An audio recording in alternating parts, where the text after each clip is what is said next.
My name is Catherine, and at the age of 34, I find myself residing in our family home with my mother since my father's passing 3 years ago.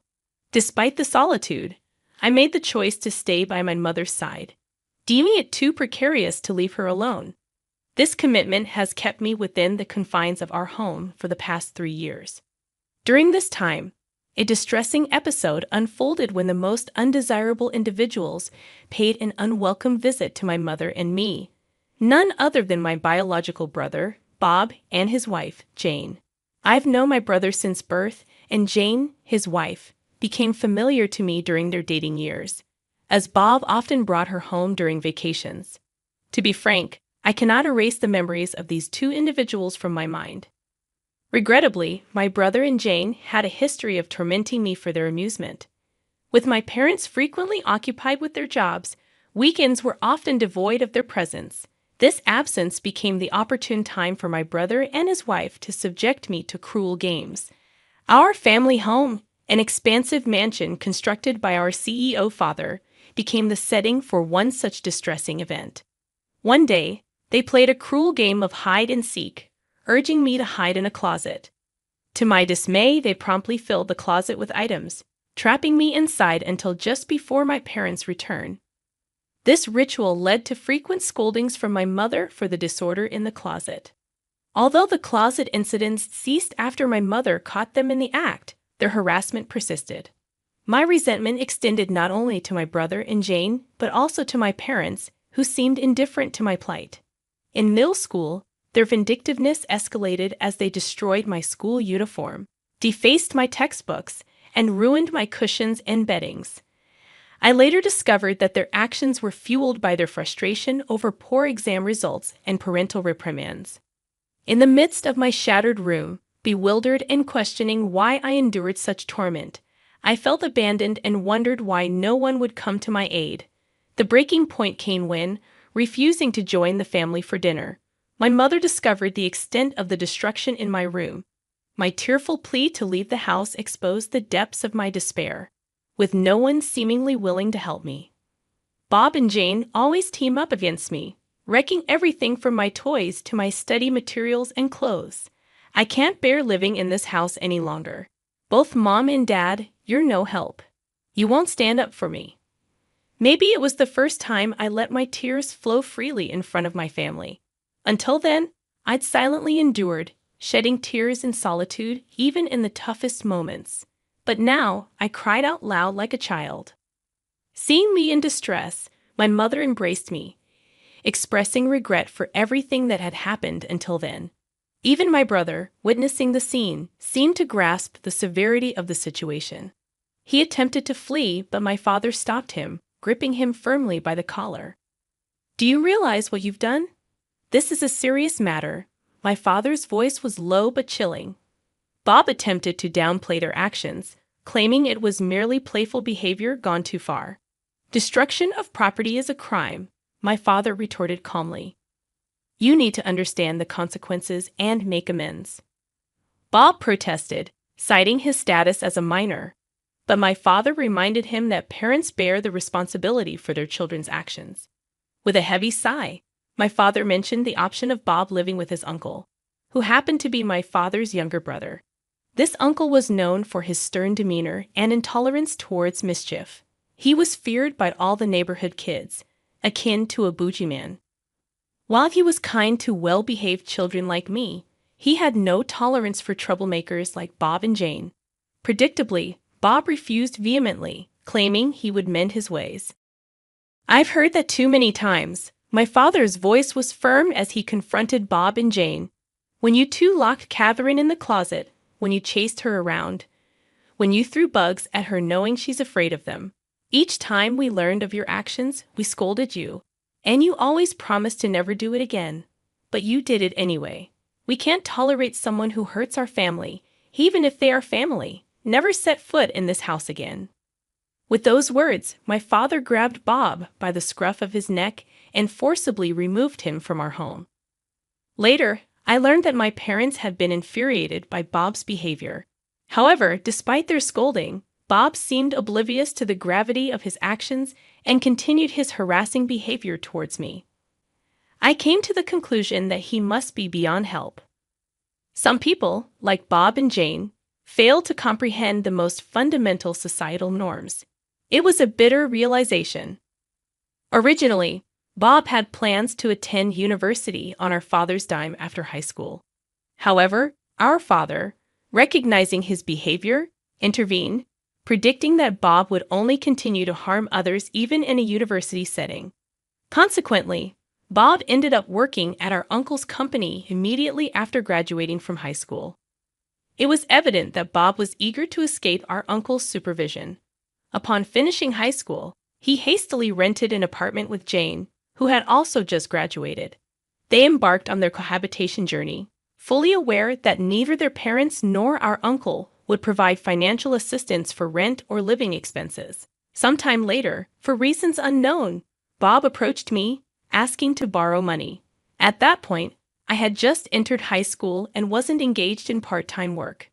The money I had diligently saved up, which Bob used to pilfer when we lived together, had been fully reimbursed by my parents, thanks to a detailed notebook I maintained.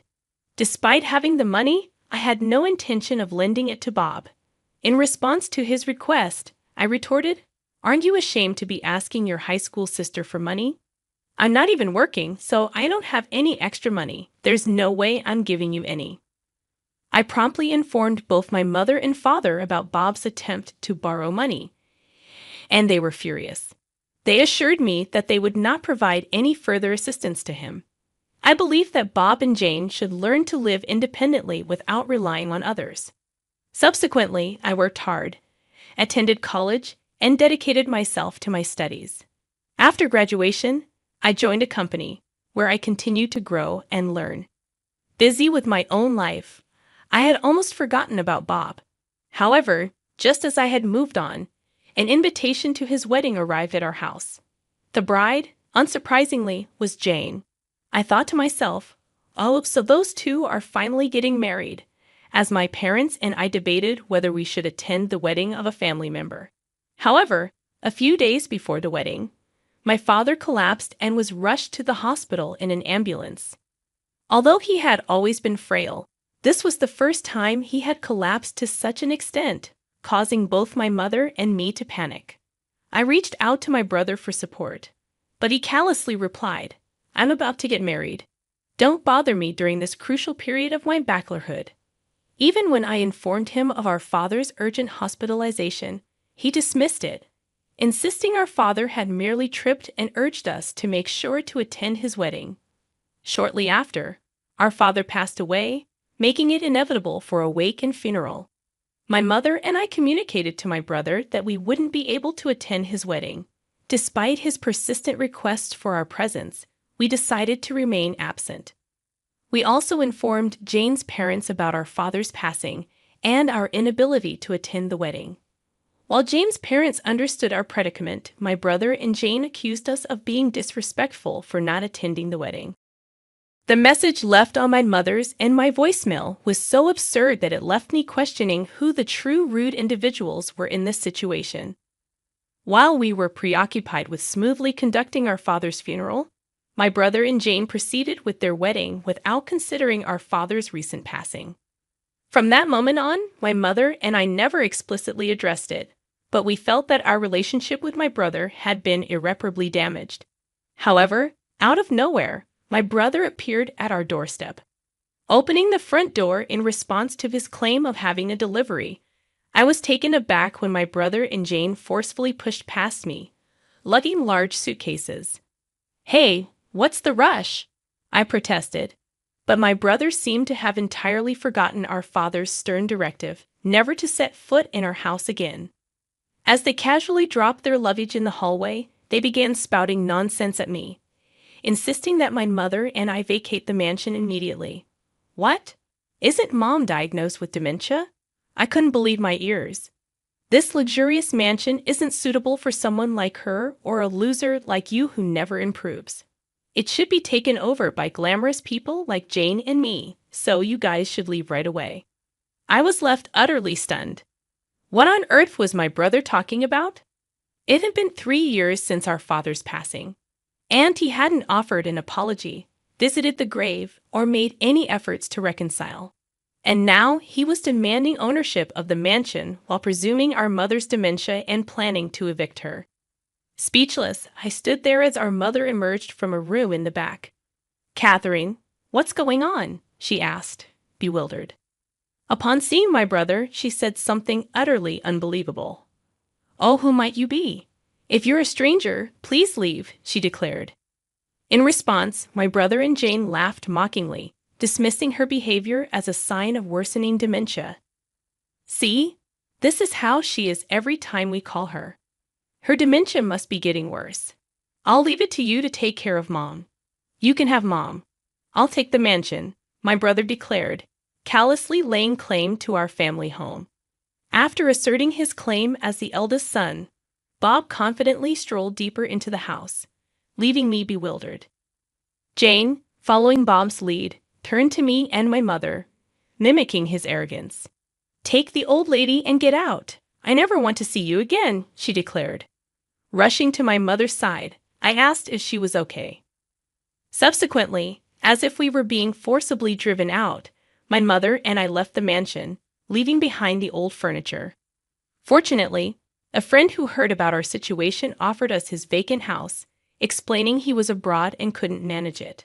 Originally, his cousin cared for the house, but with his impending relocation, the timing aligned perfectly. Upon settling into the new house, my mother and I finally felt at ease, taking a deep breath. Laughing, my mother suggested selling the mansion outright, stating that she still disliked Bob and Jane's behavior.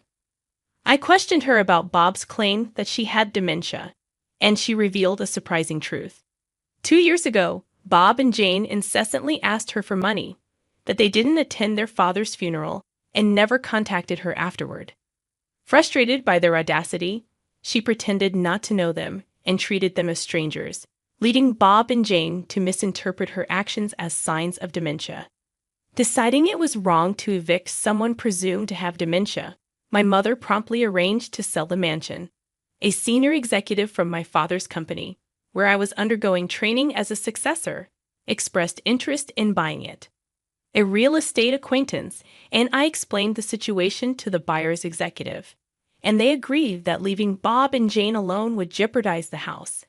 The sale was progressing smoothly, and a week later, my phone and my mother's phone buzzed incessantly.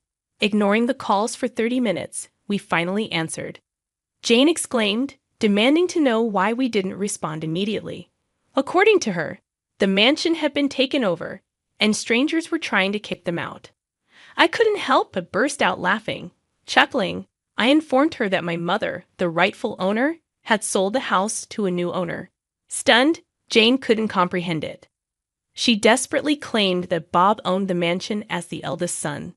Laughing again, I pointed out that nobody had promised him ownership just because he was the eldest.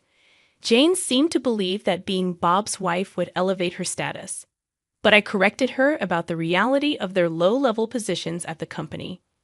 Jane's naive thinking left me amused.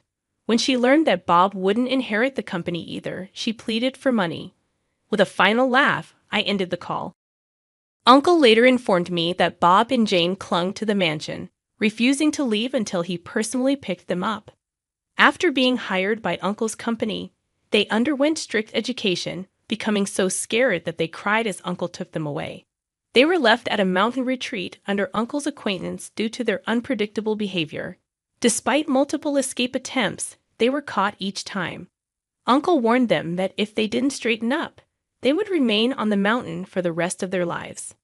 As for me, my fiancé, currently working abroad, managed the house on our behalf. We are planning our wedding ceremony soon, and my mother and uncle, who supported us, will be invited. However, Bob and Jane will not receive an invitation,